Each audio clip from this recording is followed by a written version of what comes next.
শান্তি। আজ 8ই জুলাই 2024 বাবার অমূল্য মধুর মহাবাক্য শুনব। আজকের মূল্যতে বাবা বলেন, মিঠে বাচ্চে, বাবার মতো অপকারীর উপরেও উপকার করতে শেখো, নিন্দুককেও নিজের মিত্র বানাও। আজকের মূল্যের প্রশ্ন, বাবার কোন দৃষ্টি অবিচল পাক্কা? বাচ্চারা, তোমাদের কোন দৃষ্টি অবিচল করতে হবে? উত্তর, বাবার এই দৃষ্টি পাক্কা যে যত আত্মা রয়েছে তারা সকলেই আমার সন্তান। তাই তিনি বাচ্চা বাচ্চা বলতে থাকেন। তোমরা কখনো কাউকে বাচ্চা বাচ্চা বলতে পারো না। তোমাদের এমনভাবে দৃষ্টি দৃঢ় করতে হবে যে এই আত্মা আমাদের ভাই। ভাইকে দেখো, ভাইয়ের সঙ্গে কথা বলো, এতে আত্মিক প্রেম বজায় থাকবে। ক্রিমিনাল ভাবনা চিন্তা সমাপ্ত হয়ে যাবে। নিন্দুকও তোমাদের মিত্র হয়ে যাবে। ওম শান্তি। আত্মাদের পিতা বসে বোঝান। আত্মাদের পিতার নাম কি? অবশ্যই বলবে শিব। তিনি সকলের আত্মিক পিতা, তাকেই ভগবান বলা হয়। বাচ্চারা, তোমাদের মধ্যেও পুরুষার্থের নম্বরের ক্রমানুসারেই বোঝে। এই যে আকাশবাণী বলা হয়, এখন আকাশবাণী কার শোনা যায়? শিব বাবার।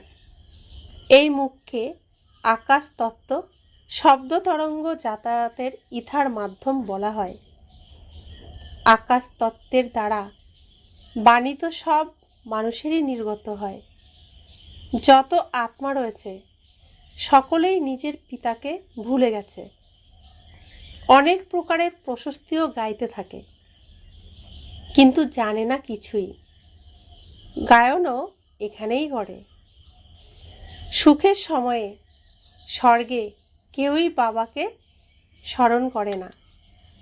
যখন খুব সুখে থাকে, স্বর্গে খুব সুখে থাকে, তখন বাবাকে কেউ স্মরণ করে না। ওখানে সর্বকামনা পূর্ণ হয়ে যায়। এখানে অনেক কামনা ইচ্ছা থাকে। বৃষ্টি না হলে যজ্ঞ রচনা করে। এমনও নয় যে যজ্ঞ করলেই বৃষ্টি হয় না। কোথাও খরা অনাবৃষ্টি হলে যদিও যজ্ঞ করে, কিন্তু যজ্ঞ করলেও কিছু হয় না। এ তো ড্রামা। বিপদ যা আসার তা তো আসতেই থাকে। কত অসংখ্য মানুষ মারা যায়, কত পশু পাখি ইত্যাদি মরতেই থাকে। মানুষ কত দুঃখী হয়ে পড়ে। বৃষ্টি বন্ধ করার জন্য কি যজ্ঞ আছে? যখন প্রচণ্ড মুষলধারে বৃষ্টি হবে, তখনও কি যজ্ঞ করবে? এই সমস্ত কথা এখন শুধু তোমরাই বোঝো, অন্যরা কি আর জানে। স্বয়ং বাবা বোঝান। মানুষ বাবার মহিমাও করে, আবার তাকে গালিও দেয়। অদ্ভুত ব্যাপার, ওয়ান্ডার। বাবার গ্লানি কবে থেকে শুরু হয়েছে? যবে থেকে রাবণ রাজ্য শুরু হয়েছে। সর্বাপেক্ষা বদনাম করা হয়েছে ঈশ্বরকে সর্বব্যাপী বলে। এর ফলেই অধঃপতনে গেছে। গায়নও আছে, নিন্দা আমার করে যারা, তারা হলো আমার মিত্র। এখন সর্বাপেক্ষা অধিক গ্লানি কারা করেছে? তোমরা বাচ্চারা। আবার এখন মিত্র তোমরাই হও। এমনিতেই তো সমগ্র দুনিয়া বদনাম করে, তার মধ্যেও নম্বর 1 হলে তোমরা। আবার তোমরাই মিত্র হও। সর্বাপেক্ষা কাছের মিত্র হলো বাচ্চারা। অসীম জগতের বাবা বলেন, তোমরা বাচ্চারা আমার নিন্দা করেছ। বাচ্চারা, অপকারীও তোমরাই হয়ে যাও। ড্রামা কিভাবে তৈরি হয়ে রয়েছে? এ হলো বিচার সাগর মন্থন করার মতো বিষয়। বিচার সাগর মন্থন করলে কত অর্থ বেরোয় কেউই বুঝতে পারে না। আমরা সত্যি সত্যি যারা সনাতন ধর্ম থেকে বহিষ্কৃত হয়েছি তারাই সব থেকে বেশি বাবার নিন্দা করেছি, ভগবানের নিন্দা করেছি। ভগবানের জায়গায় দেহধারীদের পূজা করেছি, গুণগান করেছি, আর বাবাকে সর্বব্যাপী বলে তার গ্লানি করেছি, অপমান করেছি। তাকে মানতেও চাইনি। তিনি নিজে যখন এসে পরিচয় দিচ্ছেন তখনও আমরা অনেক প্রশ্ন নিয়ে তাকে মানার চেষ্টা করেছি, যুক্তি খুঁজেছি। বাবা বলেন যে তোমরা বাচ্চারা এই ঈশ্বরীয় পাঠ পড়ে উপকার করো। গায়নও রয়েছে, যদা যদা হি ধর্মস্য গ্লানির্ভবতি ভারত অভুক্কাণম অধর্মস্য তদাত্মানাং সৃজাম্যহম পরিত্রাণায় হি সাধূনাং বিনাশায়শ্চ দুষ্কৃতাম ধর্ম সংস্থাপনার্থায় সম্ভয়ামি যুগে যুগে। এ হলো ভারতেরই কথা। খেলা দেখো কেমন। শিব জয়ন্তী বা শিবরাত্রি পালন করা হয়। বাস্তবে অবতার হলো এক। অবতারকেও পোড়া মাটির টুকরো, নুড়ি পাথরের টিক্কর ভিতরে মধ্যে বলে দিয়েছে। অবতার অর্থাৎ বাবাকে নুড়ি পাথরের মধ্যে, নোংরার মধ্যে, সর্বত্র তাকে বলে দেওয়া হয়েছে। তিনি সর্বত্র বিরাজমান। বাবা অনুযোগ করেন। তারা গীতা পাঠ করে শ্লোক পড়ে, কিন্তু বলে আমাদের জানা নেই। তোমরাই হলে আমার অতি প্রিয় সন্তান। কারোর সঙ্গে যখন তিনি কথা বলেন তখন বাচ্চা বাচ্চা করেই বলতে থাকেন। বাবার তো এই দৃষ্টি একদম অবিচল হয়ে গেছে। সব আত্মাই আমার সন্তান। তোমাদের মধ্যে এমন একজনও নেই যে যার মুখ থেকে বাচ্চা শব্দটি নির্গত হয়। এ তো জানো কে কে কেমন পদাধিকারী হবে। সকলেই হলো আত্মা। এই ড্রামাও পূর্ব নির্ধারিত, তাই দুঃখ খুশি কিছুই হয় না। সকলেই আমার সন্তান। কেউ ম্যাথরের নিম্নজাতি বিশেষ শরীর ধারণ করেছে, কেউ আবার অমুকের শরীর ধারণ করেছে। বাচ্চা বাচ্চা বলার অভ্যাস হয়ে গেছে। বাবার নজরে তো সকলেই আত্মা। এখানে আমরা এক একজন এক এক ড্রেস পরে অভিনয় করছি। কেউ প্রধানমন্ত্রীর ড্রেস পরেছে, কেউ রাষ্ট্রপতির, কেউ ম্যাথরের, কেউ লেবারের। তো একটা সিনেমাতে সব রকম অভিনেতাই প্রয়োজন। তো এক একজন এক এক রকম ড্রেস পরেছে। তো বাবা বলছেন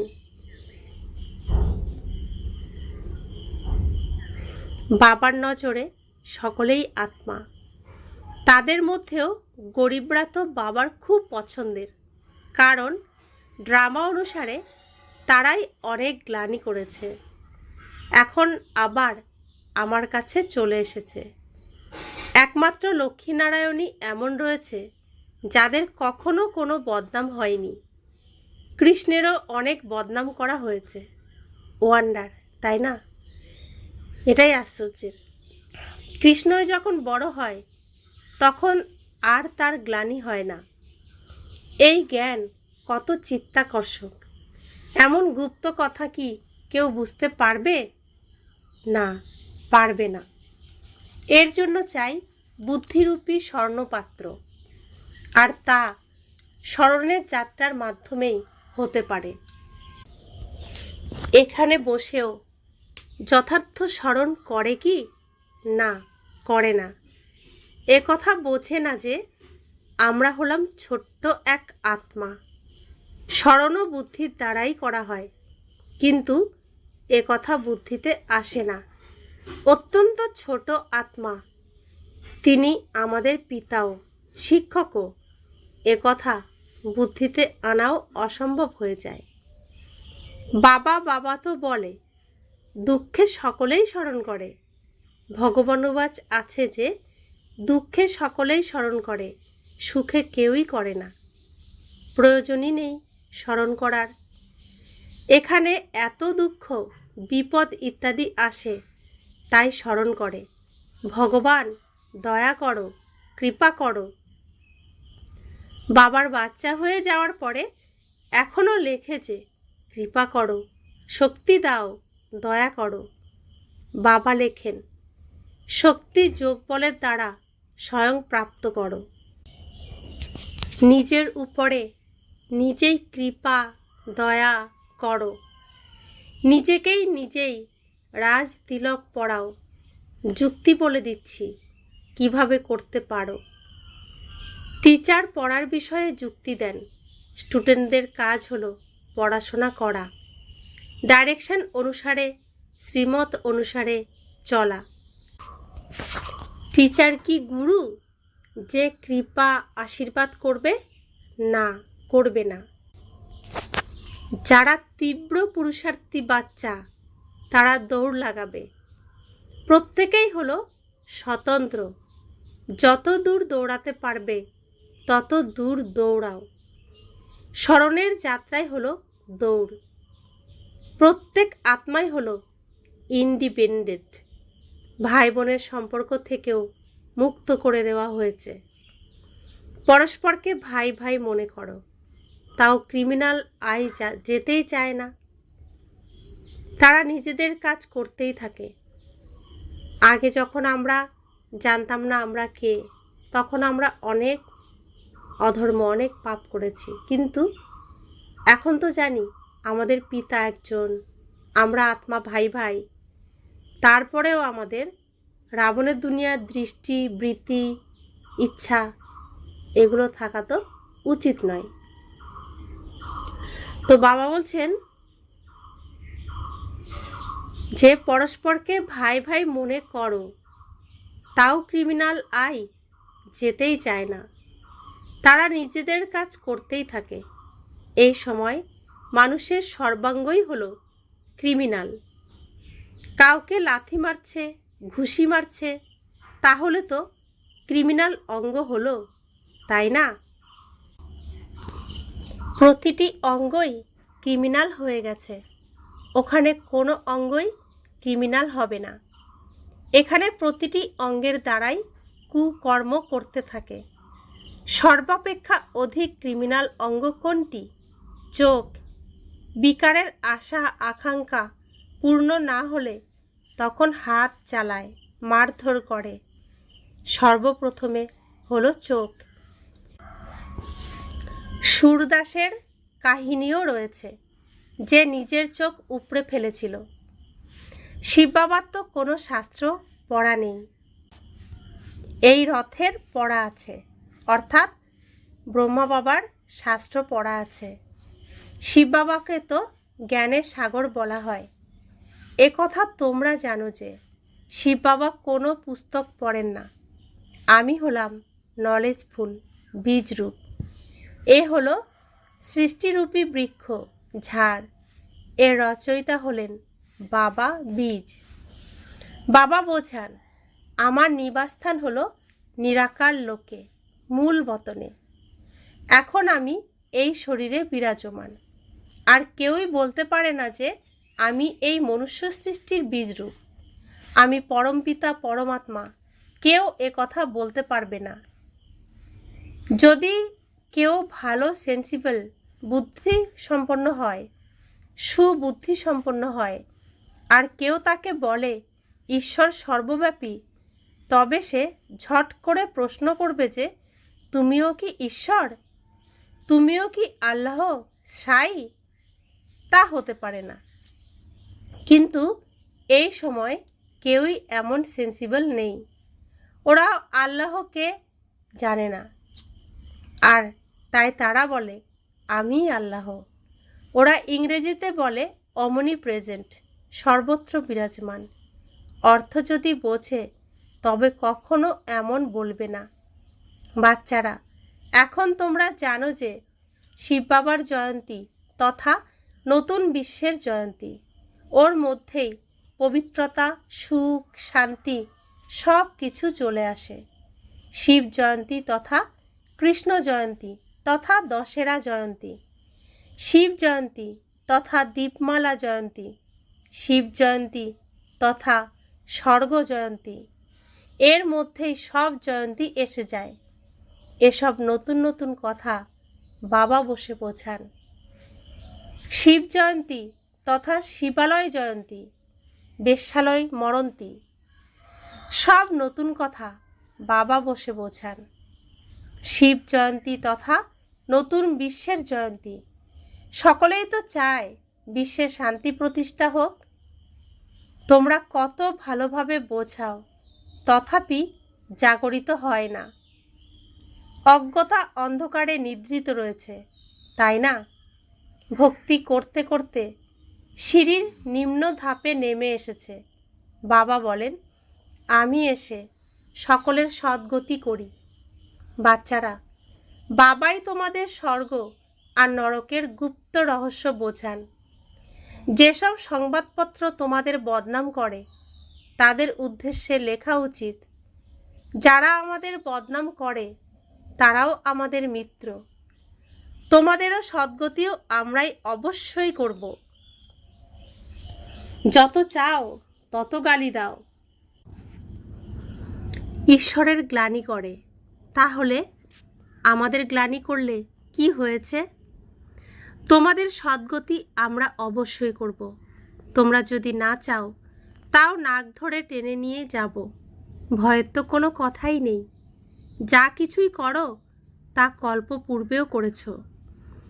আমরা বিকেরা তো সকলেরই সদ্গতি করব। ভালোভাবে বোঝানো উচিত। অবলাদের উপরে অত্যাচার তো কল্প পূর্বেও হয়েছিল, এ কথা বাচ্চারা ভুলে যায়। বাবা বলেন, অসীম জগতের সব বাচ্চারাই আমার গ্লানি করে। বাবার কাছে সর্বাপেক্ষা প্রিয় মিত্র হলো বাচ্চারাই। বাচ্চারা তো ফুল হয়। বাচ্চাদের মা বাবারা চুম্বন করে, মাথায় বসিয়ে রাখে, তাদের সেবা করে। বাবাও তোমাদের বাচ্চাদের সেবা করেন। তোমরা এখন এই নলেজ পেয়েছ, যা তোমরা সঙ্গে করে নিয়ে যাবে।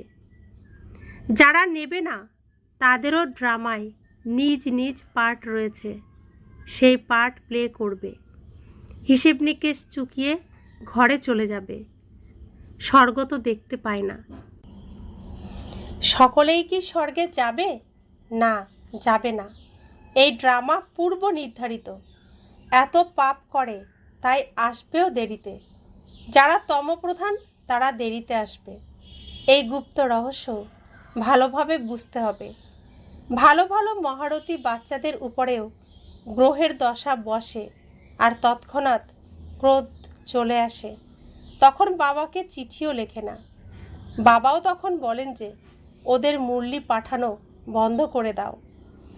এমন বাচ্চাদের বাবার জ্ঞান ভাণ্ডার দিয়ে লাভ কি? যদি কারোর চোখ খুলে যায়, অর্থাৎ ভুল ভাঙে, তখন বলে ভুল হয়ে গেছে। কেউ কেউ তো পরোয়াই করে না। এত গাফলতি করা উচিত নয়। এমন অনেক অনেক রয়েছে যারা বাবাকে স্মরণ পর্যন্ত করে না, কাউকে নিজ সম তৈরিও করে না। তা না হলে বাবাকে লেখা উচিত, বাবা, আমরা সর্বদা তোমাকে স্মরণ করি।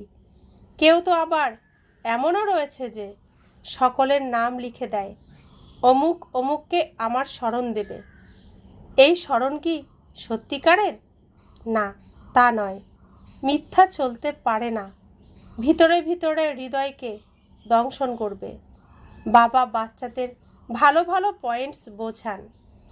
প্রতিদিন বাবা অতি গুপ্ত সূক্ষ্ম কথা বোঝাতে থাকেন। দুঃখের পাহাড় ভেঙে পড়বে। সত্যযুগে দুঃখের কোনো নামই থাকে না। এখন হলো রাবণ রাজ্য। মহীশূরের রাজাও রাবণ ইত্যাদি বানিয়ে দশহরা অত্যন্ত ধুমধামের সাথে পালন করে। রামকে ভগবান বলে। রামের সীতা চুরি হয়ে গেছে, হরণ হয়ে গেছে।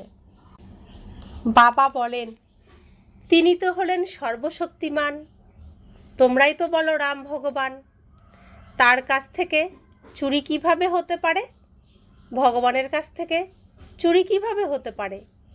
এসব হলো অন্ধশ্রদ্ধা। এই সময় প্রত্যেকের মধ্যেই 5 বিকারের অপবিত্রতা রয়েছে, তার উপর ভগবানকে সর্বব্যাপী বলা এ হলো অতি বড় মিথ্যা। তবেই তো বাবা বলেন, যদা যদা হি ধর্মস্য গ্লানির্ভবতি ভারত অভুক্কানম অধর্মস্য তদাত্মানম সৃজাম্যহম পরিত্রাণায় হি সাধূনাং বিনাশ্চয়স্য দুষ্কৃতাম ধর্ম সংস্থাপনায়ার্থায় সম্ভয়ামি যুগে যুগে। তো যখন যখন ধর্মের অতি গ্লানি হয়, মানুষ নিজের ধর্মকে ভুলে যায়। ধর্ম কি, ধর্মের অর্থ কি আমরা তা জানি না। ধর্ম অর্থ ধারণ করা। ধর্ম কি? সূর্য যখন উঠবে তার আগে আমাকে ঘুম থেকে উঠতে হবে, এটাই নিয়ম, এটাই ধর্ম। পিতা মাতাকে আমাদের শ্রদ্ধা করতে হবে, তাদের কথা শুনে চলতে হবে, এটাই আমাদের ধর্ম। পিতা মাতার সন্তানকে সত্য পথ দেখাতে হবে, সঠিক পথ দেখাতে হবে, এটাই পিতা মাতার ধর্ম। তা আমরা এইসব এখন আর ধারণ করি না। আমরা নিজেদেরকেই অনেক বড় মনে করি, কারো কথা শুনি না। শুধু পুজো করলেই ধর্ম রক্ষা হয় না। ধর্ম অর্থাৎ প্রত্যেকটি ধর্মই আমাকে পালন করতে হবে, শুধু পুজো করলেই ধর্ম পালন করা হয় না। তো বাবা বলছেন, আমি এসে সত্য খণ্ড, সত্য ধর্মের স্থাপনা করি। তো বাবা এসে আমাদের শেখাচ্ছেন প্রকৃত বাবা কেমন হবে, প্রকৃত মা কেমন হবে, প্রকৃত ভাই কেমন হবে, প্রকৃত সন্তান কেমন হবে, প্রকৃত বন্ধু কেমন হবে, প্রকৃত স্বামী কেমন হবে, প্রকৃত স্ত্রী কেমন হবে, প্রকৃত প্রেমিক কেমন হবে, প্রকৃত সুখী পরিবার কেমন হবে, কিভাবে চলবো, কিভাবে বলবো, কিভাবে উঠবো, কিভাবে বসবো। আমাদেরকে প্রত্যেকটি শিক্ষাই বাবা আলাদা আলাদা করে দিচ্ছেন। আমরা আজকে যা ভগবানের কাছে শিখছি তা তো আমরা তার এক অংশ আগে করতাম না। আমরা এর উল্টো বিপরীত ধর্মই পালন করতাম। তো বাবা এসে সত্য ধর্ম, সত্য সব কিছু আমাদের শেখাচ্ছেন, শিক্ষা দিচ্ছেন এবং উন্নত জীবনযাপন, সত্যিকারের জীবনযাপন কিভাবে করা উচিত তা আমাদের বলে দিচ্ছেন। সত্য পিতা তো সত্য শিক্ষাই দেবেন। তো বাবা বলছেন, সত্য খণ্ড সত্য যুগ, মিথ্যা খণ্ড কলিযুগকে বলা হয়। এখন বাবা মিথ্যা খণ্ডকে সত্য খণ্ডে পরিণত করেন। আমরা পুরো মিথ্যার দুনিয়ায় অন্ধকারে কিছু না বুঝেই চলছিলাম। বাবা আলো নিয়ে এসেছেন। এখন আমরা আলোয় সঠিক পথ দেখে থেকে সঠিকভাবেই সঠিক উদ্দেশ্যে চলছি। তো যা ছিল আমাদের আচরণ তার এখন উল্টো আচরণ করছি। দিন রাতের পার্থক্য হয়ে গেছে আমাদের সমস্ত আচার আচরণের। अच्छा, मीठे मीठे सिखिले बच्चों प्रति माता पिता बाप दादा का याद प्यार और गुड मॉर्निंग। रूहानी बाप की रूहानी बच्चों को नमस्ते। हम रूहानी बच्चों की रूहानी माता पिता बाप दादा को याद प्यार गुड मॉर्निंग और नमस्ते नमस्ते नमस्ते। शुक्रिया बाबा, शुक्रिया बाबा, शुक्रिया। धारणार जन्य मुख्य सार एक, এই গুহ্য বা চিত্তাকর্ষক জ্ঞানকে বোঝার জন্য বুদ্ধিকে স্মরণের যাত্রার মাধ্যমে স্বর্ণপাত্রে পরিণত করতে হবে। স্মরণের রেস দৌড় লাগাতে হবে। 2.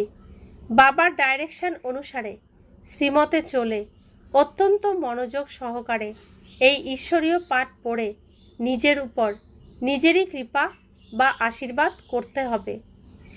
নিজেকে রাজতিলক পরাতে হবে। নিন্দুককে নিজের মিত্র মনে করে তাদেরও সদ্গতি করতে হবে। বাবা যে এত উচ্চ, এত গুপ্ত রহস্য আমাদের শোনাচ্ছেন, বোঝাচ্ছেন, আমাদের চিত্তকে আকর্ষিত করছেন এই জ্ঞানকে বোঝার জন্য বুদ্ধিকে সবসময় বাবার দিকেই রাখতে হবে। বুদ্ধিরূপী পাত্রকে একদম পরিষ্কার ক্লিন করে স্বর্ণরূপী পাত্রে পরিণত করতে হবে। আর পিতাকে স্মরণ করার রেস লাগাতে হবে। আমার সাথে আমার পরিবারে আর যারা রয়েছে আমি তাদের থেকেও বেশি স্মরণ করব, তবেই তো আমি ফার্স্টে থাকব। আর বাবার ডাইরেকশন অনুসারে আমাদের তার কথা শুনে অত্যন্ত মনোযোগ সহকারে তার পড়াশোনা করে নিজেকেই নিজে ভালোবাসতে হবে, নিজেকেই নিজে ভালো রাখতে হবে, যা আমাদের আসল পিতা এসে শিক্ষা দিচ্ছেন। আমরা ছোটোবেলার থেকে এই শিক্ষাই পেয়েছি, অন্যের জন্য বাঁচো, অন্যকে ভালো রাখো, অন্যের খুশিতে নিজেকে খুশি রাখো, খুশি মনে করো। কিন্তু বাবা এসে আমাদের কত সুন্দর, কত যুক্তি সহকারে আমাদের শিক্ষা দেন যে তুমি যদি হাসো তোমার চারপাশের প্রত্যেকেই হাসবে, তুমি ভালো থাকো তো তোমার চারপাশের আশেপাশের প্রত্যেকেই ভালো থাকবে, তুমি সুখে আছো তো তোমার আশেপাশের সকলেই সুখে থাকবে। তাহলে প্রথমে তুমি নিজেকে ভালো রাখো, তুমি নিজে ভালো থাকো, তাহলে দেখবে অন্যেরা এমনিতেই ভালো থাকবে, তার জন্য আলাদা করে কোনো পরিশ্রম করতে হবে না। বরদান, উপর থেকে অবতরিত হয়ে অবতার হয়ে সেবা করা সাক্ষাৎকার মূর্তি ভব। যেরকম বাবা সেবার জন্য উপর থেকে নিচে আসেন, সেরকম আমরাও সেবার জন্য উপর থেকে নিচে এসেছি। এরকম অনুভব করে সেবা করো তো সদা ডিটাচ আর বাবার সমান বিশ্বের সকলের প্রিয় হয়ে যাবে। উপর থেকে নিচে আসা মানে অবতার হয়ে অবতরিত হয়ে সেবা করা। সবাই চায় যে অবতার আসবে আর আমাকে সাথে করে নিয়ে যাবে। যখন অবতার মনে করে সেবা করবে তখন সাক্ষাৎকার মূর্তি হয়ে যাবে আর অনেকের ইচ্ছা পূরণ হবে। বাবা যেমন আত্মা, তিনি ব্রহ্মা বাবার শরীরে প্রবেশ করে এই জগৎ সংসারের মঙ্গল করছেন, সেরকম আমি আত্মাও পরমধাম থেকে এসে এই ড্রেস পরেছি, আমিও এই জগৎ সংসারের মঙ্গল করব। তবে আমি সাক্ষাৎকার মূর্তি হয়ে যাব। কারণ বাবা যেমন মঙ্গল করার জন্যই এই পতিত দুনিয়াতে এসেছেন, আমিও মঙ্গল করার জন্য আসুরিক কুল থেকে ঈশ্বরীয় কুলে এসেছি, বাবার সন্তান হয়েছি। তো সেই মঙ্গল কার্যে আমিও একজন সৈনিক, আমিও বিশ্ব কল্যাণকারী আত্মা। বাবা আমাদের কত সুন্দর সুন্দর টাইটেল দেন, আমি সর্বশক্তিমান আত্মা, আমি বিশ্ব কল্যাণকারী আত্মা, আমি বিঘ্ন বিনাশক আত্মা। আমাদের বিধিপূর্বক সিদ্ধি লাভ আমরা করছি, তো বাবা কত সম্মান দিচ্ছেন আমাদেরকে। আমি নিজেকে নিজেই সম্মান দেওয়া উচিত, তবেই আমি নিজেকে সম্মান দিলে অন্যরা আমাকে সম্মান দেবে। আমি নিজেকে ঈশ্বরের দূত মনে করলে অন্যরা আমাকে ঈশ্বরের দূত মনে করবে।